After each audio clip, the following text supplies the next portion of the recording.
patungkol nga dito sa impeachment, no? Impeachment ni Sara, mga kababayan. So, actually, sa hindi po nakakaalam, diniklara po, mga kababayan, na binasura, no? Binasura po. Si Risa Force, hello po, and kay Ma'am, Dilia Rosario, hello po. Mga kababayan, ito po yung unahin natin. Wait lang. So, dineclared po ng Supreme Court, mga kababayan, na binasura na po, no? Binasura na ang impeachment laban kay Sara. So, ito po ay dineklara nilang unconstitutional. Sabi ko nga sa inyo, mga kababayan, kahapon, na meron ngang nakarating sa akin. May nakarating sa akin na yung impeachment ni Sara ay hindi po yan naaabot ng August 4. Kung naalala ninyo, mga kababayan, binasahan ko po kayo ng isang warning na kasi itong taga Korte Suprema, kadalasan po kasi mga nandyan is mga kapraternity ni Digong po yan. Mga kababayan, puro-puro po yan mga kapraternity ni Digong. Kaya nga sabi ko sa inyo kahapon, may nakadarating sa akin na sulat na kung saan, which is pinost din po yan ni Munting Tinig, mga kababayan. Kung naalala ninyo Munting Tinig. Hindi pa yan in-announce ng Supreme Court kahapon, mga kababayan, ay pinost na namin yan. Sinabi ko na din yan kahapon. Oo. Na i-declared nga nila yan ng unconstitutional. Kasi nga, ito po yan, mga kababayan. No? Ito po yung sinasabi ni Munting Tinig. Pinost yan ni Munting Tinig at saka nakabasa din po ako niyan kagabi. Sabi ko, there is very credible information that the Supreme Court will declare anytime soon that the impeachment case against Sara Duterte is unconstitutional. Sinabi ko nga yan kahapon, di ba? Mga kababayan. So, actually, one day ago po itong post ni Munting Tinig.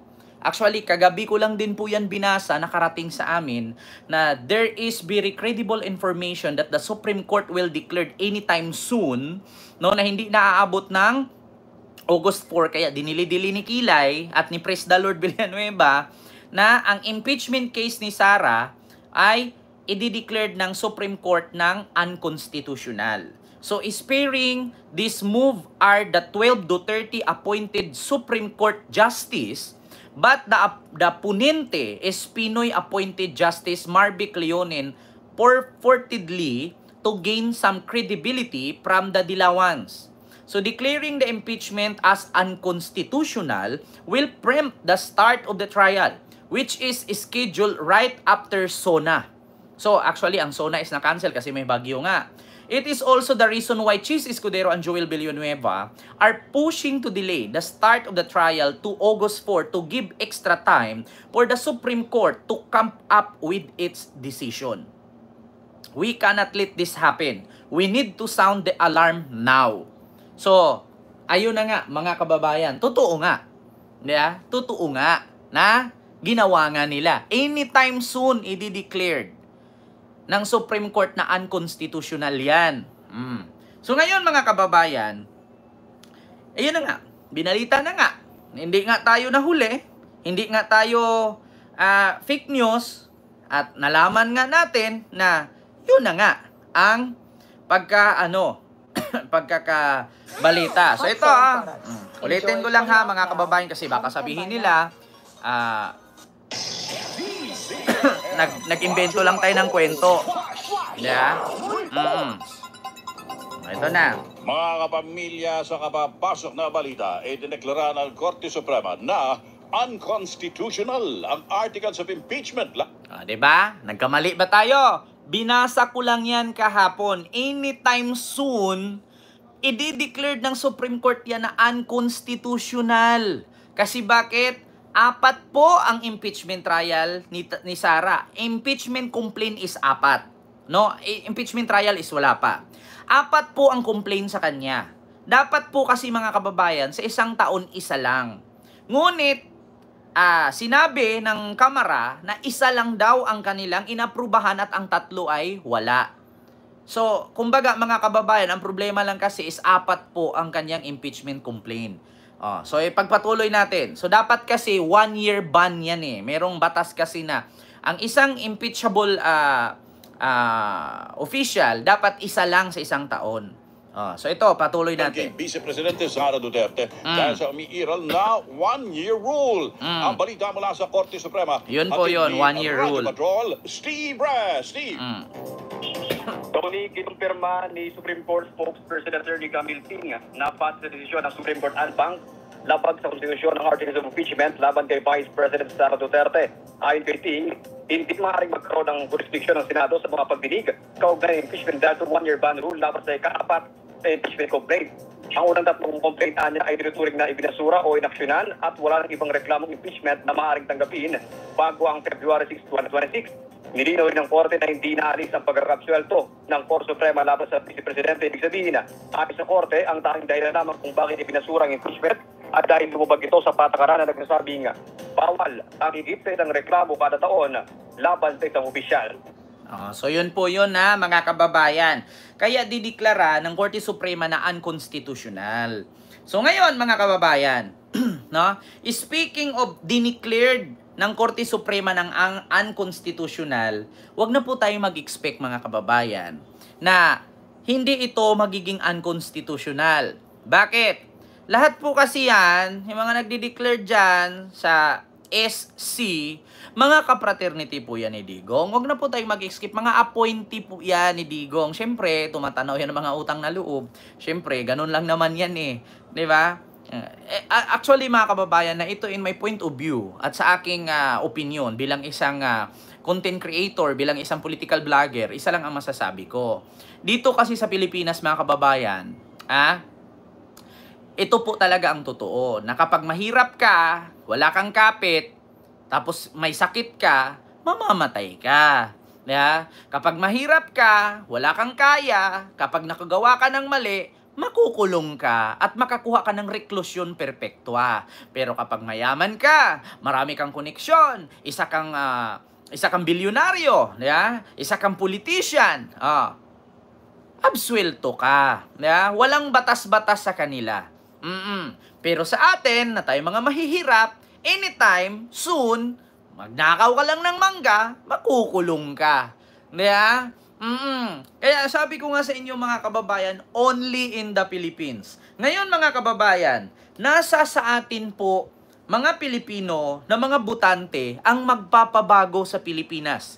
Ang pagpapabago sa ating bansa at pagpapadisiplina sa ating mga politician o mga politiko, nasa atin isa't isa. Hindi po sa mga politician. Tandaan nyo mga kababayan, ang batas, ang pag-uunlad at pagbabago sa ating bansa ay nasa atin bawat isa nakasalalay. Hindi po sa mga politician or yung may mga kapangyarihan sa gobyerno.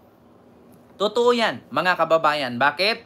Katulad niyan, kailan ba natin maibsan ang baha? Nasa ating sarili yan. Ang bawat maliit na bagay, ang bawat maliit na plastic, kung itapon mo yan sa tamang tapunan, hindi yan magbabara sa kanal. So maiwasan natin ang baha. Kasi nasa atin ang disiplina para sa pagpapaganda at pagpapaunlad sa ating bansa. Wala po yan sa politician. Kasi yung mga politiko, mga kababayan, 1-2 tao na mga bilyonaryo lang ang may hawak dyan. Kapag mga bilyonaryo may hawak dyan, pera ang pagalawin. Kapag natintal ka sa pera, ang temptation kasi nandyan eh. Yeah? Mabigyan ka ng 10,000, iboto mo na. Kasi bakit? Nakatanggap ka. Pero hindi mo inisip na yung 10,000 na yan, 6 na taon mong pagdudusahan. Yeah? 10,000, iboto mo. Kapalit, 6 na taon. Nakalukuhan. Yeah? Aanhin mo yung 10,000. Kaya mong i-divide yan sa loob ng 6 na taon? Na paninilbihan? Tapos nanakawan ka pa? Nasa atin yan mga kababayan. Kaya ako po, hinihikayat ko po kayo sa sunod na eleksyon. Ayusin nyo po, iboto nyo po yung mga tao na naramdaman kayong nasa laylayan. Huwag nyo pong iboto yung kapag nangangampanya naka-armor car. Huwag nyo pong iboto kapag nangangampanya naka-helicopter. Bakit? Kapag nanalo yan, nasa taas na yan eh. Di ba? Kaya nga, sabi ko sa inyo mga kababayan, Ma'am Kim, ayun, maraming salamat sa yung 2001 super chat. BBM, why you don't kick all those AC justice? Actually, Ma'am Kim, hindi po kasi yan basta-basta mapalitan po ni PBBM yung nasa Korte Suprema. Kasi nga, may kasabihan nga tayo na kapag mga regular na yung mga yan, bawal na po natin silang tanggalin. Nasa kung mag-resign na sila. Nasa sa kanila kung mag-resign sila. Kaya sabi ko sa inyo mga kababayan, nasa atin po ang disiplina. Nasa atin ang kinabukasan ng mga politiko na yan. Wala sa kanila. Bakit? Kapag hindi mo iboto yan, walang kapangyarihan yan. Pero kapag panatili mong iboto yan at magpapadala ka sa 3 kilong bigas, 5 pirasong sardinas, good luck sa future ng apo mo, anak mo, at sa sunod na henerasyon natin. Kaya sabi ko sa inyo mga kababayan, in the Philippines, kapag mayaman ka, sila ang batas. Kapag mahirap ka, wala kang hustisya. So yun po yun Mga kababayan, tama po ba ako o hindi? Tama. Nasa atin yan. Pero huwag kayong mag-alala mga kababayan. Hindi porket po dineclared or binasurat na nalo si Sara sa kanyang impeachment, complaint laban sa kanya, ay binasura ito at dineclared na unconstitutional ng Supreme Court. Tandaan ninyo mga kababayan, may January at February pa, pwedeng mag-file ulit. Pangalawa, kung hindi man kaya na impeach siya, may ICC pa. Tandaan nyo yan mga kababayan. Kaya nga sabi ko sa inyo mga kababayan, dapat tayong mga Pilipino, wag nating hayaan na may mga lamok makapasok sa ating bansa. Kasi yung mga lamok na yan yung nagdadala ng mga dengue, nagdadala ng sakit. Kaya sabi ko sa inyo mga kababayan, kapag nahawaan ka ng virus ng ni hao, sipaw, sipu, Xi Jinping, gurgur, good luck na lang sa'yo. Kaya sabi ko sa inyo mga kababayan, grabe Supreme Court, hayaan mo lang magnakaw ng magnakaw. So sad. Wala tayong magawa. This is Philippines. Kung ang China nga, sinabi natin, ang mga kagamitan nila peke, sa Pilipinas naman, ang mga namumuno, mga peke rin. Pang sariling interes, hindi para sa tao. Kaya, ito ang sunod mga kababayan. Huwag po tayong basta-basta na lalong-lalo na mga